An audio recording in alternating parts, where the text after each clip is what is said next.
I bumped into my cousin Marcus at Pioneer Place Mall while Christmas shopping, my arms full of bags from Nike and Powell's Books. The holiday crowds swirled around us as festive music echoed through the corridors. Excited about our planned family reunion trip to Yellowstone that everyone had been organizing for months, I grinned and asked when we were finally leaving. Marcus looked genuinely confused, his face scrunching up like he was solving a complex math problem. Then he dropped the bombshell that shattered my world. The entire extended family had gone last month without me. My stomach dropped as I realized I had contributed $4,500 toward the vacation fund through my Aunt Carol.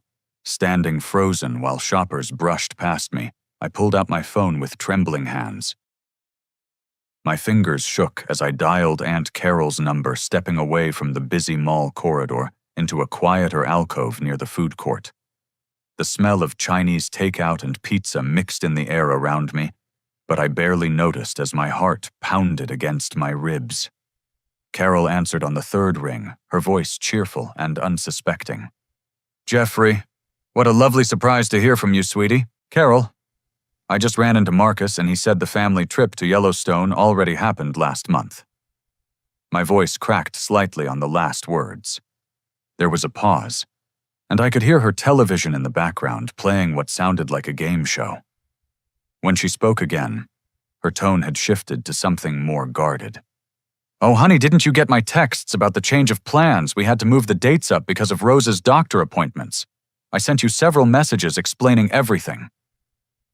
I frantically scrolled through my phone, checking every conversation thread, every text message from the past 2 months. Nothing. Not a single message about date changes or new plans. "Carol, I don't have any texts from you about this. My phone shows our last conversation was 3 weeks ago, when you confirmed my final payment." Another pause, longer this time. I could hear her moving around, perhaps walking to another room. "Well, that's strange. Technology these days, you know how unreliable it can be.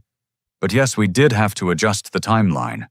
Your grandmother Rose felt it would be better for everyone if we went when the weather was more predictable." "What happened to my $4,500?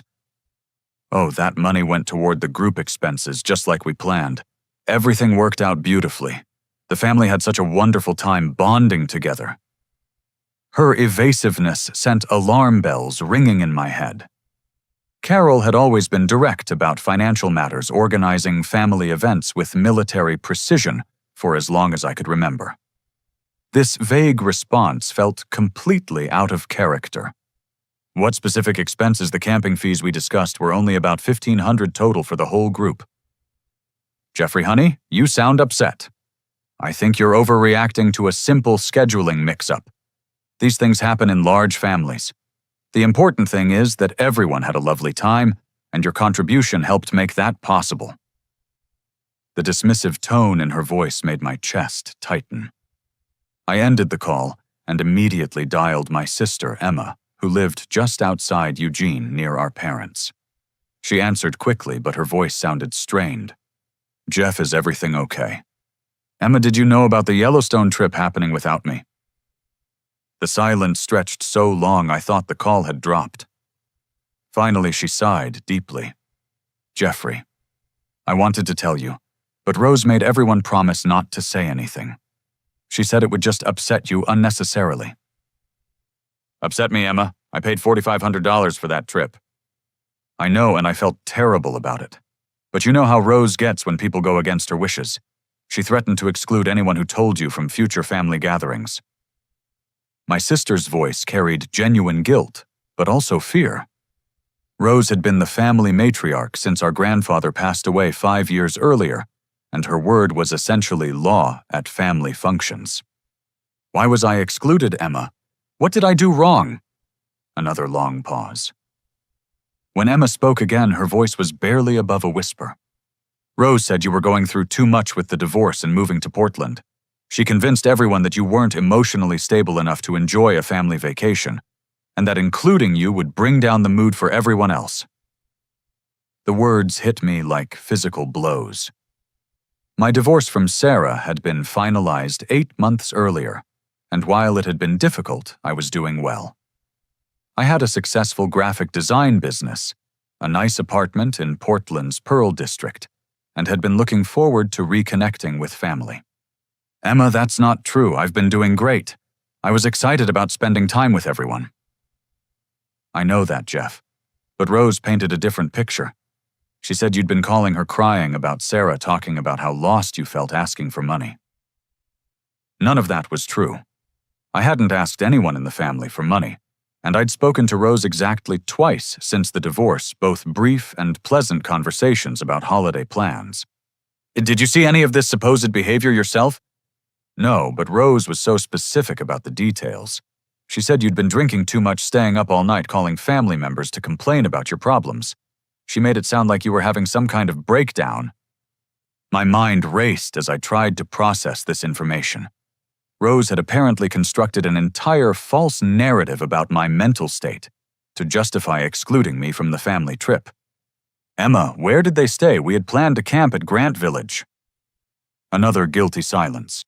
They used your money to upgrade to rooms at the Old Faithful Inn. Rose said since you weren't coming, the family deserved to be more comfortable. They had individual suites overlooking the geyser. The betrayal cut deeper with each revelation. Not only had I been excluded, but my money had been used to give my family a luxury experience while I worked overtime at my design firm, believing I was contributing to a camping trip we'd all enjoy together. Did they post photos? Yes, but they blocked you from seeing them on social media. Rose insisted on that too. I felt dizzy standing there in the mall surrounded by holiday shoppers, enjoying their day while my world crumbled. The family I'd been desperately trying to stay connected to despite the geographic distance had deliberately excluded me and stolen my money to fund their betrayal. Emma, I need you to be completely honest with me. How long has this been planned? Since September. Rose called a family meeting at her house and convinced everyone that it would be kinder to you to go without you. She said you'd be relieved not to have the pressure of family time while you were still recovering from your divorce. 3 months. They had spent 3 months planning my exclusion while continuing to accept my money and pretend everything was normal. Every family phone call, every confirmation of my contribution had been an elaborate deception.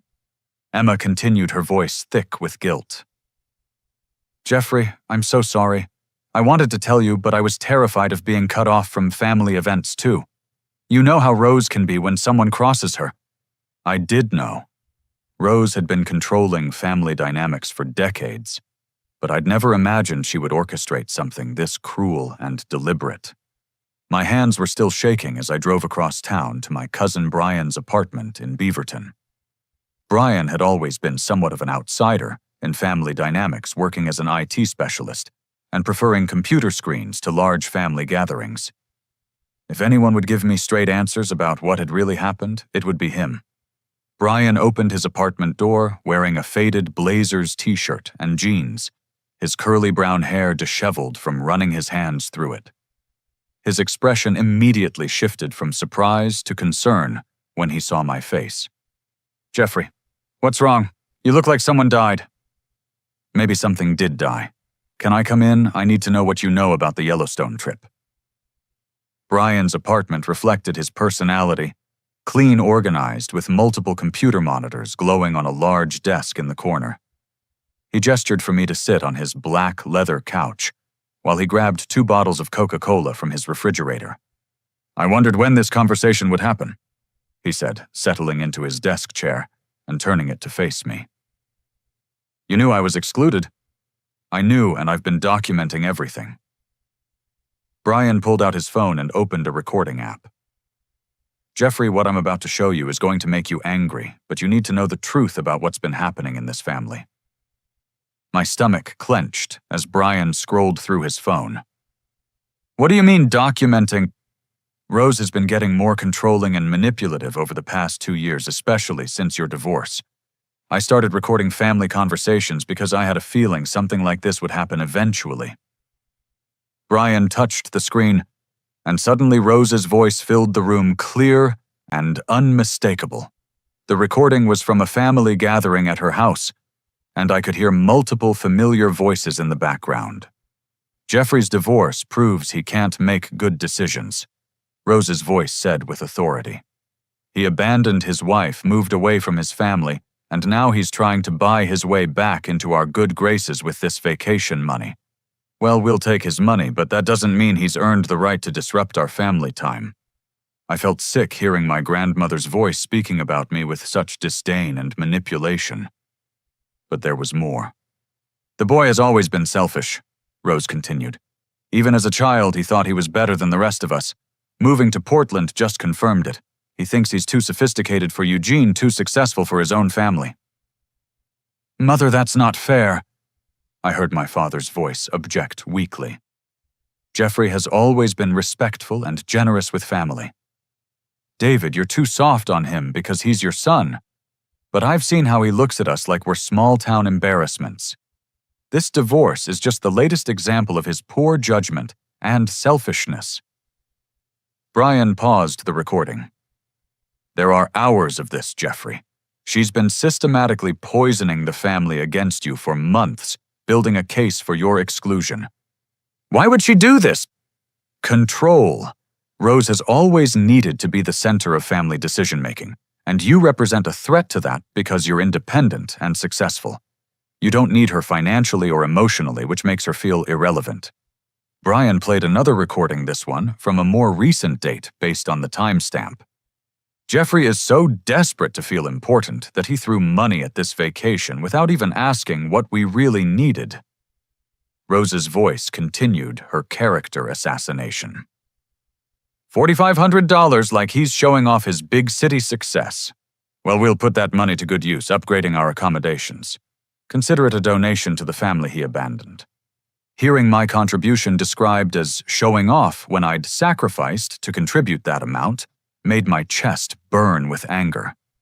I'd worked extra freelance projects and skipped several personal purchases to afford my share of what I thought would be a meaningful family experience. There's more, Brian said grimly. She didn't just exclude you. She specifically planned to use your money for upgrades while making sure you couldn't participate. The next recording was even more damaging. Rose's voice was instructing Aunt Carol on how to handle my continued payments. Keep accepting Jeffrey's money, but don't give him any real details about the planning. If he asks questions, just say everything is being handled, and he'll get information closer to the departure date. The boy is so eager to please and be included that he won't push too hard. Isn't that dishonest, Rose? Carol's voice sounded uncertain. It's practical. Jeffrey needs to learn that family loyalty isn't something you can buy your way back into.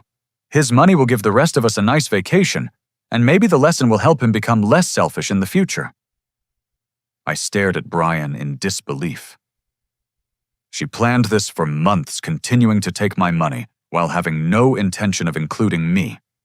Gets worse. She also convinced your parents that excluding you was for your own good, that you were too emotionally fragile for family time. But listen to what she said when they weren't around.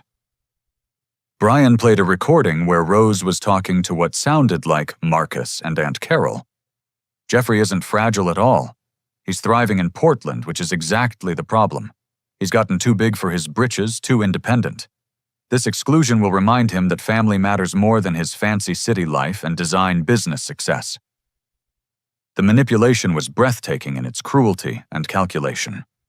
Rose had convinced some family members I was too weak to handle a vacation, while simultaneously resenting me for being too strong and independent.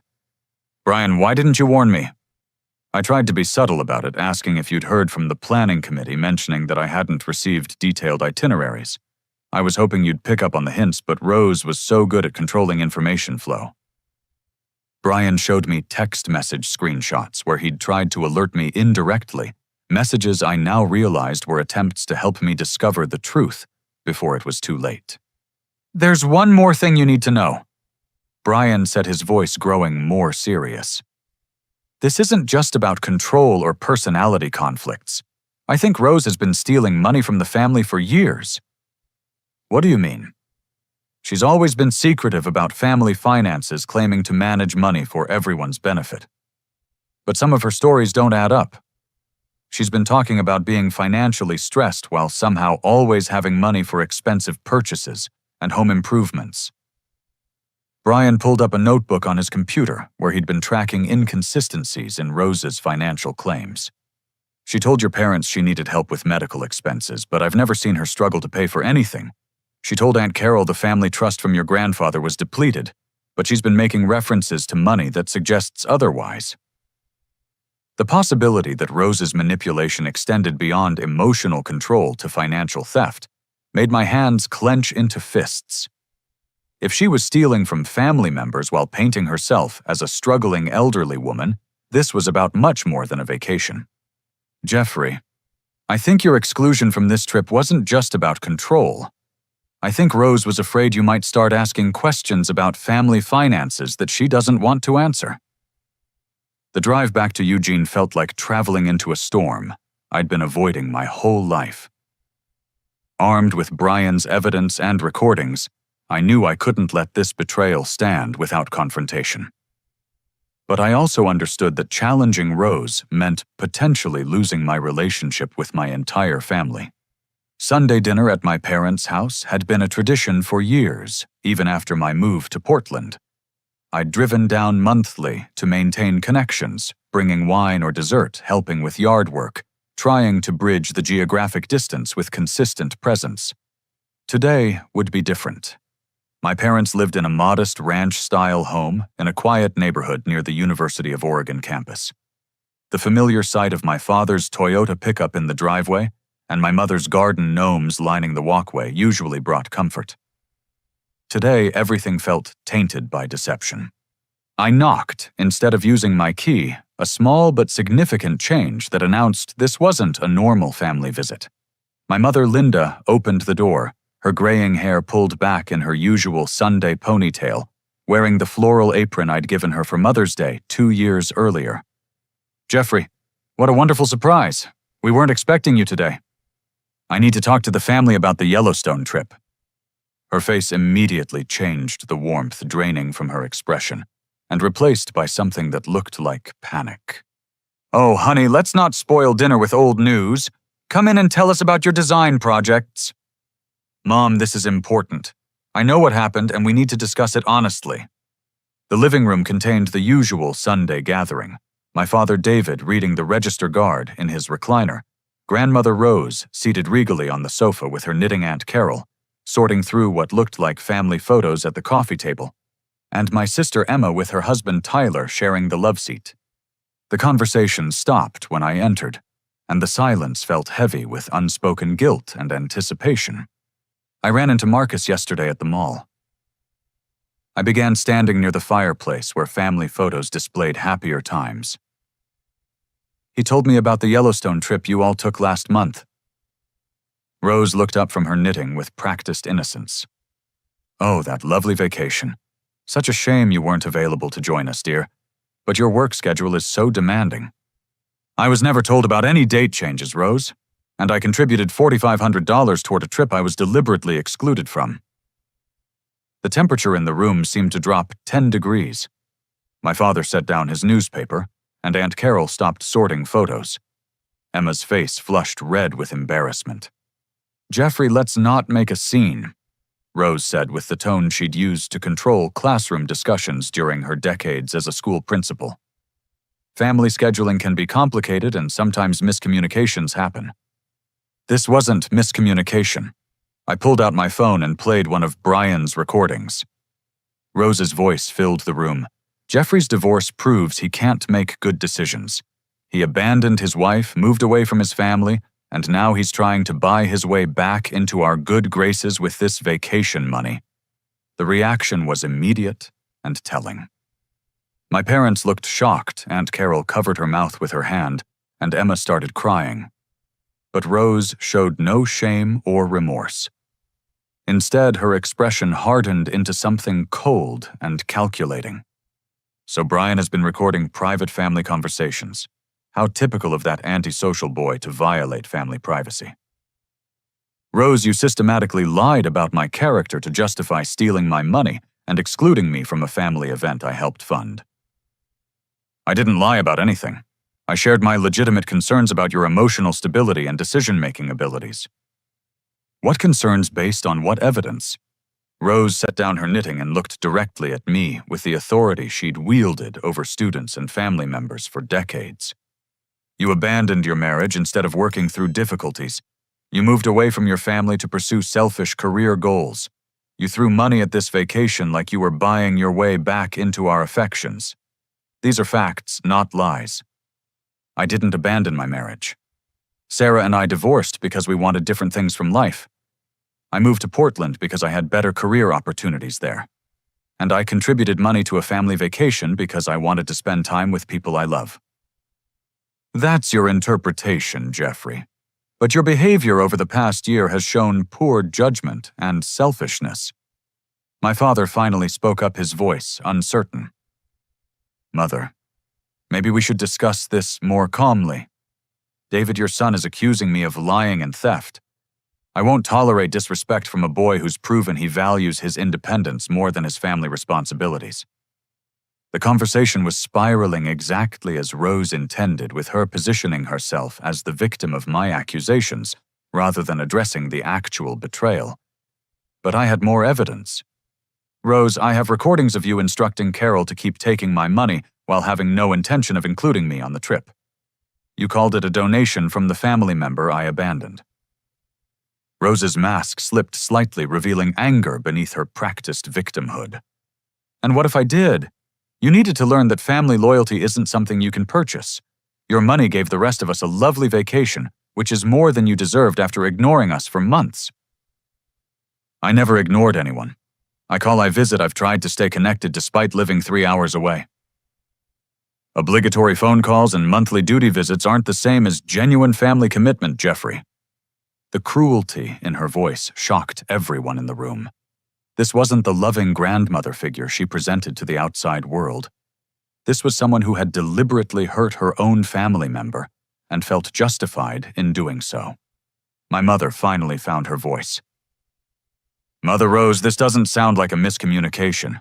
It sounds like Jeffrey was deliberately excluded. Linda, your son needed a lesson in humility. His divorce and move to Portland showed he thinks he's better than his family. Sometimes tough love requires difficult decisions. Stealing someone's money isn't tough love, I said, my voice rising. It's theft and betrayal. Rose stood up abruptly, her small frame somehow commanding attention from everyone in the room. I have been holding this family together since your grandfather died, making difficult decisions that serve the greater good rather than individual selfishness.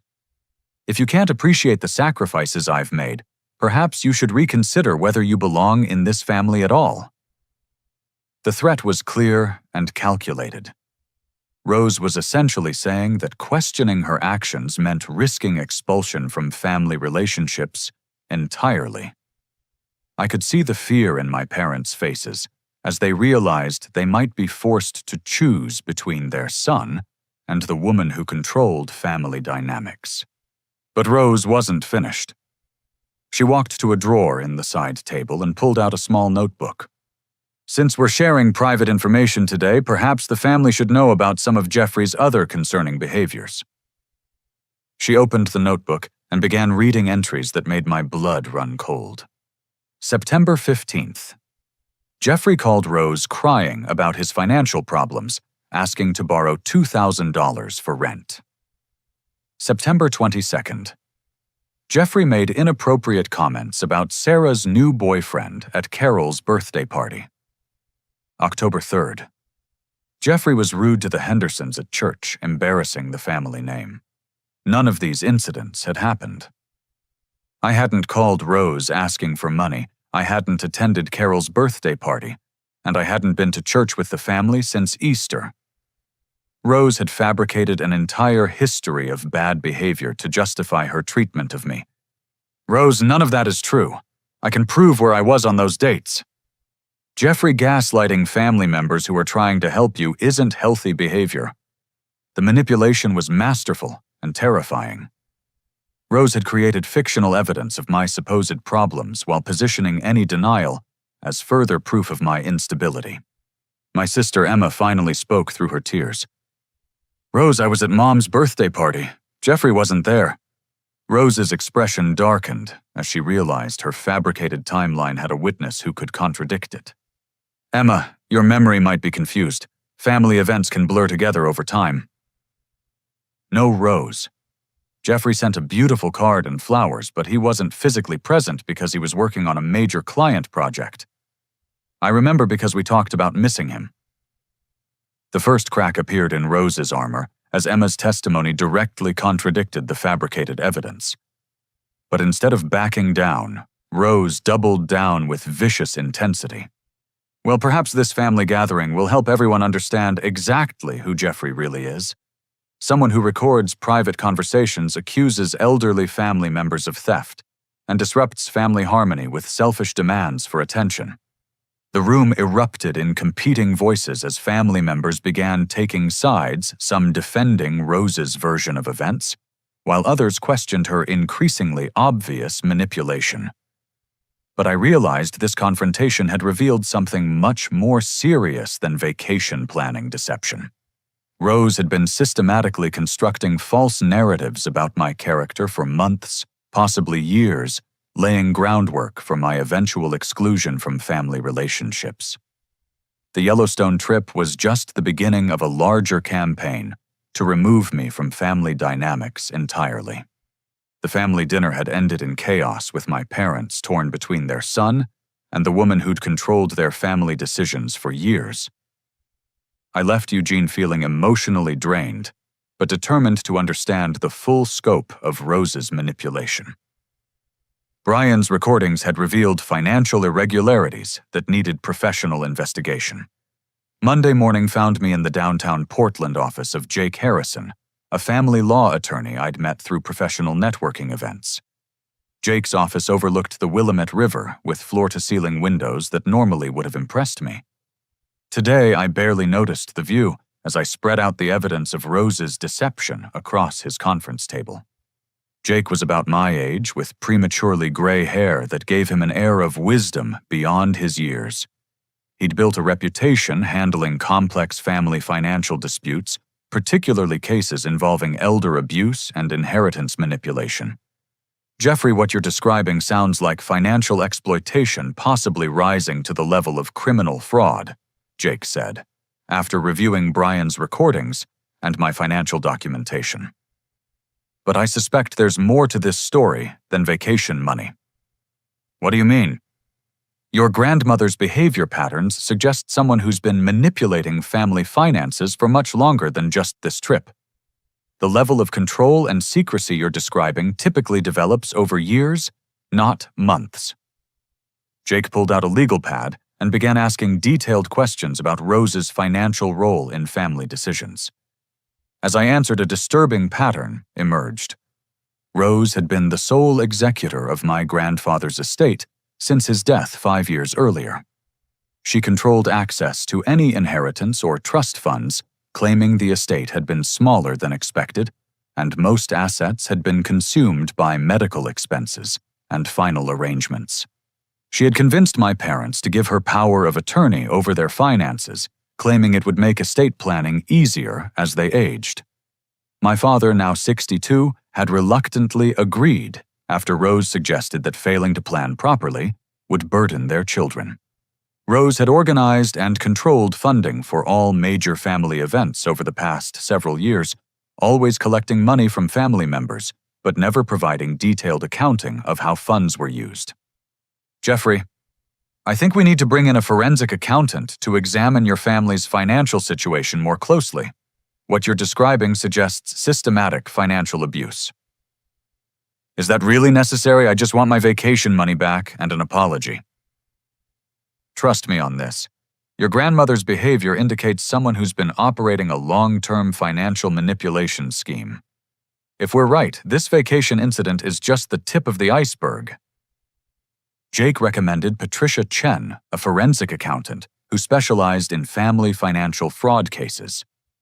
Within 3 days, Patricia had begun a comprehensive analysis of available financial records related to Rose's management of family money. The results were staggering. Patricia's preliminary findings revealed that my grandfather had actually left a substantial trust fund specifically designated for his grandchildren's major life expenses, college education, weddings, home purchases, and family experiences like vacations. The trust had contained over $80,000 when Rose assumed control. According to these probate records, your grandmother was supposed to distribute funds from this trust when grandchildren reached certain milestones or experienced qualifying life events, Patricia explained during our meeting in Jake's office. Your divorce and the family vacation would have qualified for distributions. How much should have been available? Based on the original trust value and conservative investment returns, there should be approximately $95,000 available today. But your grandmother reported to the probate court that the trust was depleted by your grandfather's final medical expenses. Was it actually depleted? That's where things get interesting. The medical expenses Rose claimed don't match the insurance records or hospital billing statements I've been able to access. She appears to have fabricated significant medical costs to justify depleting the trust. Patricia showed me a complex spreadsheet comparing Rose's reported expenses against actual documented costs. The discrepancies were enormous and systematic. Where did the money actually go?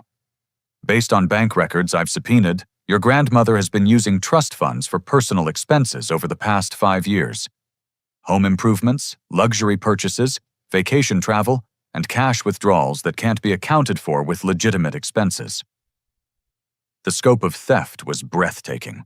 Rose had stolen nearly the entire inheritance my grandfather had intended for his grandchildren, while convincing the family she was struggling financially and needed their support. But Patricia had discovered something even more disturbing. Jeffrey, your grandmother's financial manipulation extends beyond the trust fund. She's been systematically stealing from multiple family members using her power of attorney and her position as financial coordinator for family events. Patricia presented evidence showing that Rose had been withdrawing money from my parents' retirement accounts without authorization using forged signatures and falsified documents. She had convinced Aunt Carol to take out loans for family events instead of using available family funds that Rose was secretly controlling. Most shocking of all, Rose had been operating a sophisticated check-kiting scheme, using her access to multiple family bank accounts to cover unauthorized withdrawals and mask the theft of funds across several years. How much money total? Preliminary estimates suggest your grandmother has stolen approximately $130,000 from various family members over the past 8 years. The number was so large I had trouble processing it. Rose had been systematically robbing her own family while positioning herself as their financial protector and advisor. Patricia, there's something else, Jake interjected. We discovered that Rose has been forging signatures on legal documents and fraudulently claiming power of attorney over accounts that don't belong to her. This isn't just theft anymore. These are federal crimes. The investigation had uncovered evidence that Rose had been intercepting mail sent to family members, preventing them from receiving bank statements and financial documents that would have revealed her manipulation. She had convinced several family members that their financial struggles were due to poor market performance or unexpected expenses, when in reality she was stealing their money. Why hasn't anyone noticed? I asked. Your grandmother is extremely sophisticated in her manipulation techniques, Patricia explained. She's been gaslighting family members about their financial situations, convincing them that questioning her management would hurt her feelings or damage family relationships. She's used emotional manipulation to prevent financial oversight. Patricia had also discovered that Rose had been blackmailing family members with fabricated secrets, using threats of embarrassment or family exclusion to prevent them from examining financial records too closely. The evidence included forged documents, falsified expense reports, and email communications, where Rose had been coordinating her deception across multiple family relationships simultaneously. Jeffrey, your exclusion from the family vacation wasn't just about control, Jake concluded. Your grandmother was afraid that including you might lead to questions about family finances that she couldn't answer. You represent the biggest threat to her financial schemes because you're educated, successful, and independent enough to investigate discrepancies. The realization hit me like a physical blow. My supposed emotional instability and family disloyalty had been fabricated specifically to discredit me in advance of any financial investigations. Rose had been preparing for months to paint me as an unreliable source if I ever discovered her theft. What do we do now? We present this evidence to the district attorney's office and pursue criminal charges for financial fraud, forgery, and elder abuse, Jake replied grimly. Your grandmother has been operating a criminal enterprise targeting her own family members. Working with Jake and Patricia over the following weeks felt like excavating a crime scene that had been carefully buried for years. Every day brought new discoveries about the extent of Rose's financial manipulation, and each revelation made me question everything I'd believed about my family relationships. Patricia's forensic analysis had expanded to include bank records, tax documents, and legal filings spanning the entire 5 years since my grandfather's death. The sophisticated nature of Rose's fraud became clearer with each piece of evidence. Jeffrey, your grandmother has been operating what amounts to a Ponzi scheme within your own family, Patricia explained during one of our weekly progress meetings. She's been stealing from one family member to cover theft from another, all while maintaining the facade that she's managing everyone's money competently and honestly. The detailed timeline Patricia had constructed was devastating. Rose had begun small, taking modest amounts from the trust fund to cover what she claimed were temporary shortfalls in her personal finances.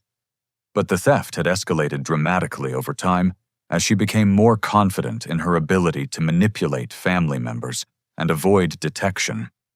The pattern shows classic progression of financial abuse, Jake added. She started with rationalized taking, convincing herself she deserved compensation for managing family finances. Then she moved to outright theft when she realized no one was checking her work closely.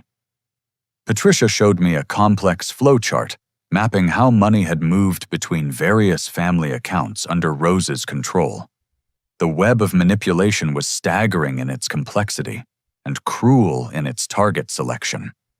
She's been particularly targeting family members who trust her most, Patricia noted. Your parents, Aunt Carol, and even some of your cousins have been systematically victimized because they believed in her integrity and competence. The investigation had revealed that Rose created fake invoices for family events, inflating costs by thousands of dollars and keeping the difference. The Yellowstone trip was just the most recent example of this pattern, where she had collected money from family members for camping expenses, but used those funds for luxury accommodations, while excluding contributors who might ask questions.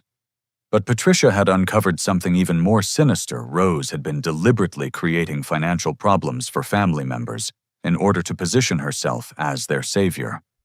She convinced your Aunt Carol to take out a home equity loan for family emergencies while she was secretly controlling Carol's savings account, Patricia explained.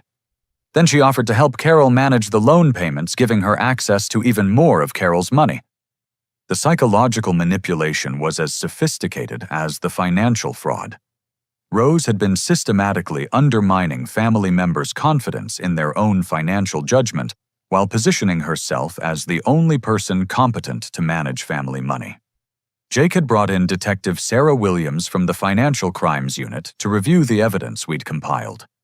Detective Williams specialized in complex family fraud cases and had seen similar patterns before. This is one of the most comprehensive family financial abuse cases I've encountered, Detective Williams said during our meeting at Jake's office. The suspect has been operating a sophisticated criminal enterprise over multiple years, targeting vulnerable family members through emotional manipulation combined with financial fraud. Detective Williams explained that Rose's crimes were particularly serious because they involved elder abuse elements combined with organized financial fraud. The forged documents and mail interception elevated the charges to federal jurisdiction. We're looking at potential charges including mail fraud, financial exploitation of vulnerable adults, forgery identity theft, and organized financial crime, Detective Williams continued. If convicted on all counts, she could face significant prison time. The investigation had also uncovered evidence that Rose had been researching how to hide money offshore and had been making inquiries about retiring to countries without extradition treaties with the United States. She hadn't just been stealing money. She'd been preparing to flee with the stolen funds. "Detective Williams, what should we expect when we confront her with this evidence?" I asked. "Based on similar cases, she'll likely deny everything initially, then try to minimize the scope of her actions, then finally attempt to justify her behavior as being for family benefit." Financial abusers often believe their own rationalizations and struggle to accept responsibility, even when confronted with overwhelming evidence. Jake had been coordinating with the district attorney's office to prepare formal charges. The scope of evidence had grown so large that prosecutors were considering bringing in federal authorities to handle aspects of the case that crossed state lines. "Jeffrey, there's something else you need to know," Jake said seriously. "We've discovered that your grandmother has been planning to leave the state permanently. She's been liquidating hidden assets and making arrangements that suggest she was preparing to disappear with stolen family money. Patricia showed me records indicating that Rose had been converting stolen funds into cashier's checks and money orders classic preparation for financial flight. She had also been making inquiries about selling her house quickly and had been researching retirement communities in Arizona that didn't require extensive background checks. She's been planning this for months, possibly years," Patricia continued. "The Yellowstone trip exclusion might have been her final test of whether family members would question her financial management. When no one seriously challenged her, she probably felt confident enough to proceed with her escape plan. The revelation that Rose had been preparing to abandon the family after stealing everything she could was perhaps the most hurtful discovery of all. This wasn't impulsive theft or gradual moral decline. This was calculated long-term planning to betray everyone who trusted her. Detective Williams had obtained search warrants for Rose's house and bank accounts. The search had revealed hidden documents, additional forged papers, and evidence of financial planning that confirmed her intention to flee with stolen funds. We found notebooks detailing her plans to liquidate remaining family assets and disappear to Arizona under a different identity, Detective Williams reported. "This isn't just financial fraud anymore. This is organized crime with intent to permanently deprive victims of their property." The scope of Rose's planning was breathtaking and terrifying. She had been methodically destroying family relationships while stealing family money, all while preparing to escape and leave her victims to discover the theft after her disappearance. "When do we arrest her?" I asked. "We're coordinating with prosecutors to time the arrest for maximum evidence preservation," Detective Williams replied. "We want to catch her before she can destroy additional evidence or accelerate her escape timeline." Jake warned me that the arrest and subsequent legal proceedings would be emotionally difficult for the entire family. Many family members still believed in Rose's innocence and would struggle to accept the evidence of her betrayal. "Jeffrey, your family is going to go through a grief process similar to mourning a death," Jake explained. "The grandmother they thought they knew essentially never existed. The woman who's been controlling family relationships is a sophisticated criminal who's been systematically victimizing people who loved and trusted her. As we prepared for the confrontation and arrest, I realized that exposing Rose's crimes would heal some family relationships while potentially damaging others. Some family members might never forgive me for initiating the investigation that sent their beloved matriarch to prison, even though that investigation had saved them from continued victimization. But I also understood that allowing Rose to continue her crimes would have eventually destroyed the family anyway. Her theft was escalating, her manipulation was becoming more extreme, and her escape plan would have left everyone devastated and financially ruined. The courage to expose truth, even when that truth was painful and destructive, was the only way to save what could be saved of authentic family relationships. The confrontation took place on a cold November morning at Rose's house. the same location where she had orchestrated months of manipulation against me. Jake had coordinated with Detective Williams to give Rose one final opportunity to confess and cooperate before formal arrest proceedings began. Rose's house sat on a quiet street lined with mature oak trees, their branches now bare in the late autumn air. The modest ranch-style home had always represented stability and family tradition to me. Today it felt like a crime scene. Present for the confrontation were my parents, Aunt Carol, Sister Emma, Cousin Brian, Detective Williams, and myself. Jake remained outside coordinating with backup officers in case Rose attempted to flee or destroy evidence. Rose opened her front door wearing a lavender sweater and her usual confident expression, but I noticed her hands trembling slightly as she recognized the unusual nature of our gathering. My, what a lovely surprise to have so much family visiting at once, she said, her voice maintaining its practiced warmth, despite the obvious tension. We gathered in her living room, the same space where she had hosted countless family celebrations, and where she had systematically planned my exclusion from family relationships. Detective Williams took the lead, introducing herself and explaining the purpose of our visit. Mrs. Rose Patterson, we're here to discuss irregularities we've discovered in your management of family financial affairs over the past several years. Rose settled into her favorite chair, maintaining composure, while her eyes darted around the room, assessing the faces of family members she had manipulated for so long. I'm sure any irregularities are simply misunderstandings. I've always tried to manage family money carefully and honestly. Detective Williams presented a folder containing the key evidence Patricia had compiled: bank records, forged documents, and detailed analysis of the systematic theft Rose had perpetrated. Mrs. Patterson, our investigation shows that you've stolen approximately $130,000 from family members through fraudulent access to their accounts, manipulation of trust funds, and systematic deception about family expenses. Rose's mask began to slip as she realized the scope of evidence against her. Her confident expression shifted to something more calculating as she assessed her options. Detective, I think there's been a misunderstanding. I've been helping my family members manage their finances for years. Sometimes accounting can be confusing to people who don't understand complex financial arrangements. Mrs. Patterson, we have recordings of you explicitly planning to steal money from Jeffrey and exclude him from family events you'd accepted his payment for.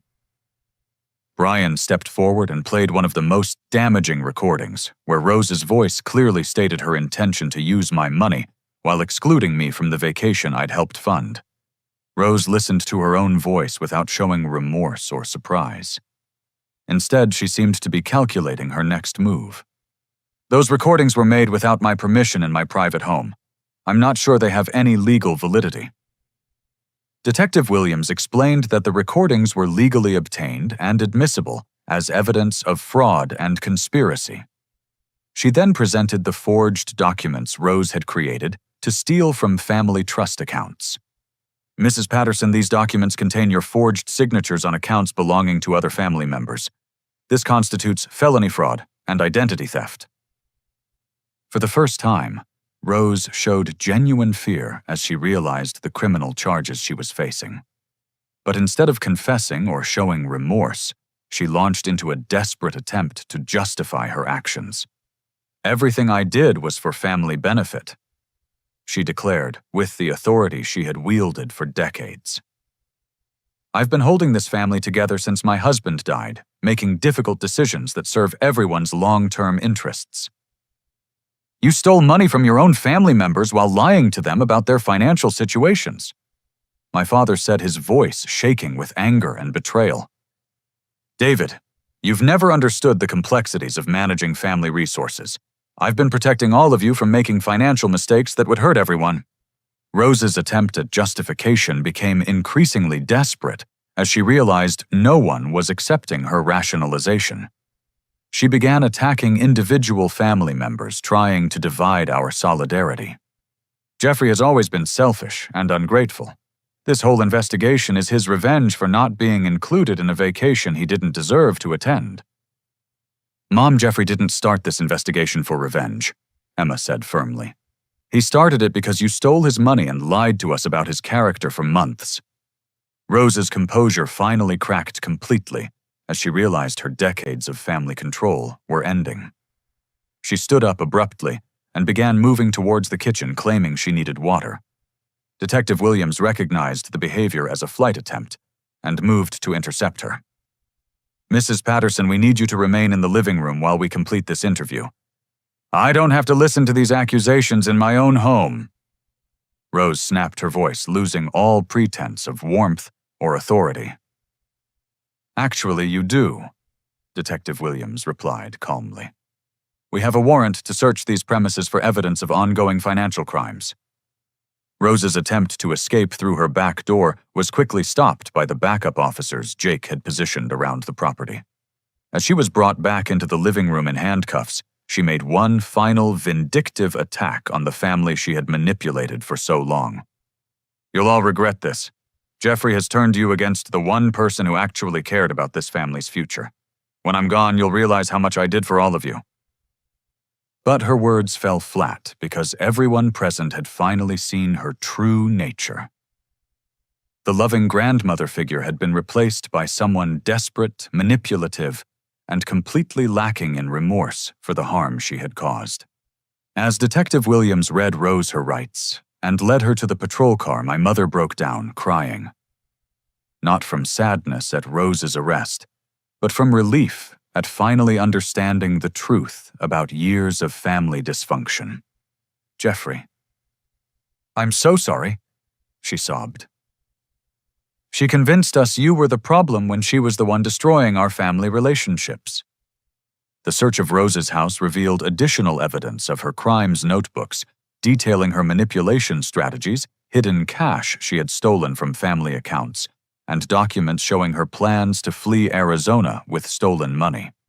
Most disturbing of all, investigators found a detailed timeline Rose had created for systematically excluding different family members from gatherings based on their perceived threats to her financial control. My exclusion from the Yellowstone trip had been part of a larger plan to isolate and remove family members who might question her authority. Rose was formally arrested and charged with multiple felonies, including mail fraud, financial exploitation, forgery identity theft, and organized financial crime. The evidence against her was so overwhelming that prosecutors were confident of conviction on all major charges. As we left Rose's house that afternoon, I felt a complex mixture of relief, sadness, and vindication. Justice was finally being served, but the cost had been the destruction of family illusions and the revelation of betrayal by someone we had all loved and trusted. 6 months later, I sat in Judge Margaret Chen's courtroom, watching Grandmother Rose receive her sentence for the systematic financial abuse she had perpetrated against our family. The woman who had once commanded respect and obedience now appeared small and frail in her Orange County Jail uniform, her authority completely stripped away. Judge Chen's words carried weight as she addressed the court about the severity of manipulating family trust for personal gain. Mrs. Patterson, you violated the most sacred bonds of family loyalty and exploited the love and trust of people who depended on you. Your crimes represent a profound betrayal of family relationships and basic human decency. Rose was sentenced to 4 years in state prison, followed by 2 years of supervised probation. She would also be required to pay full restitution to all family members she had victimized, with her remaining assets being liquidated to provide compensation for her theft. The financial resolution exceeded our most optimistic expectations. Patricia's forensic work had uncovered additional hidden accounts Rose had failed to disclose, increasing the total recovery of stolen funds significantly. The trust fund my grandfather had established for his grandchildren was fully restored with accrued interest, providing each of us with $22,000. I received my original $4,500 back with interest and penalties, plus additional compensation from Rose's seized assets for the emotional damage caused by her manipulation. My parents' retirement funds were completely restored, Aunt Carol's debts were eliminated, and Emma's children's college fund was re-established at a higher level than ever before. But the emotional healing proved far more valuable than any financial recovery. The family therapy sessions Jake had recommended helped us process the complex grief of losing someone who had never actually existed. The loving grandmother figure had been an elaborate fabrication designed to facilitate manipulation and theft.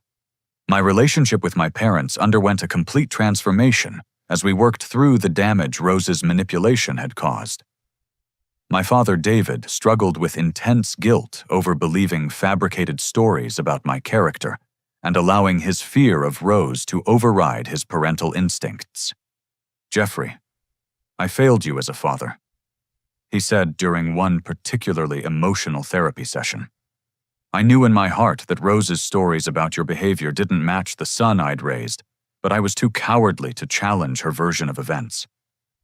My mother, Linda, revealed that she had always felt uncomfortable with Rose's increasingly negative commentary about my character, but had been convinced that supporting me would destroy family unity. She shared that Rose had systematically undermined her confidence in her own judgment, convincing her that questioning Rose's assessment would prove she was naive and easily manipulated. "Rose made me feel like I couldn't trust my own instincts about my own son," Linda explained tearfully. "She convinced me that defending you would just enable your supposed problems and hurt you in the long run."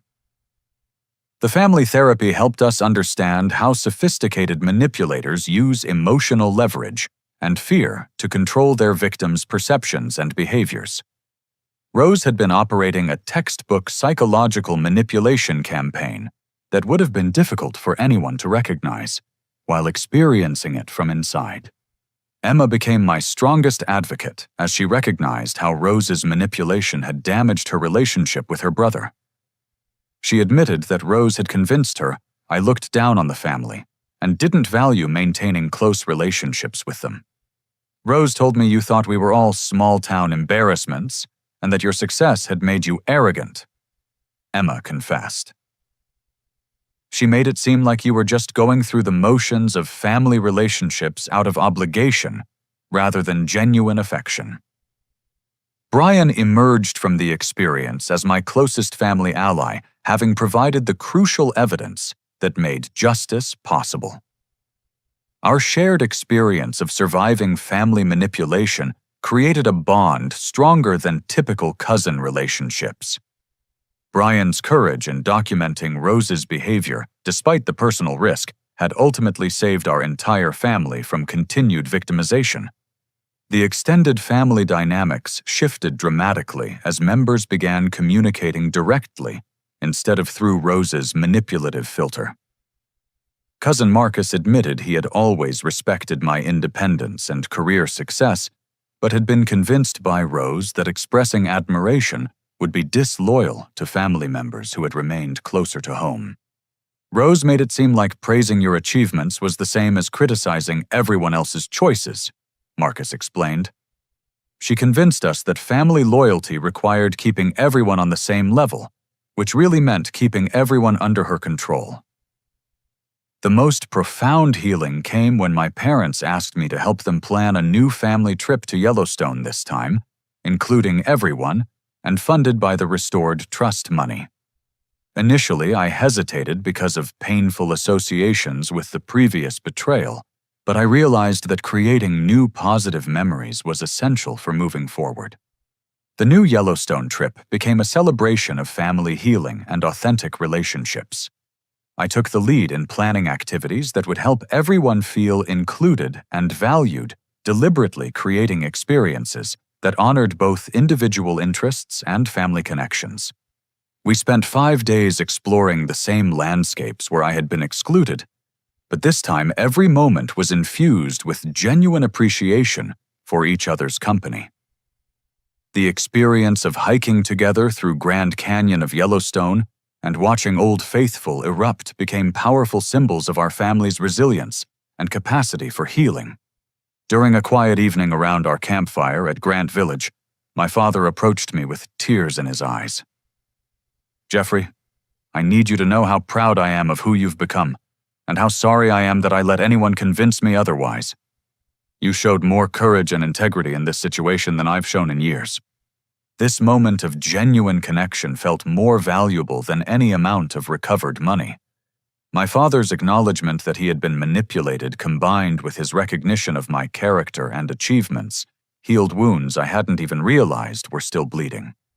The experience transformed my approach to all relationships, as I learned to trust my instincts about toxic behavior and to value authenticity over peacekeeping. My confidence in my own judgment increased dramatically, as I understood that the criticism I had internalized was based on fabricated information designed to control and manipulate me. My graphic design business flourished as I applied lessons about authenticity and boundary setting to my professional relationships. Clients responded positively to my increased confidence in advocating for creative vision and setting clear expectations about project scope and payment terms. A year after Rose's sentencing, I received a letter from her in prison, attempting to manipulate me into visiting and providing financial support for her commissary account.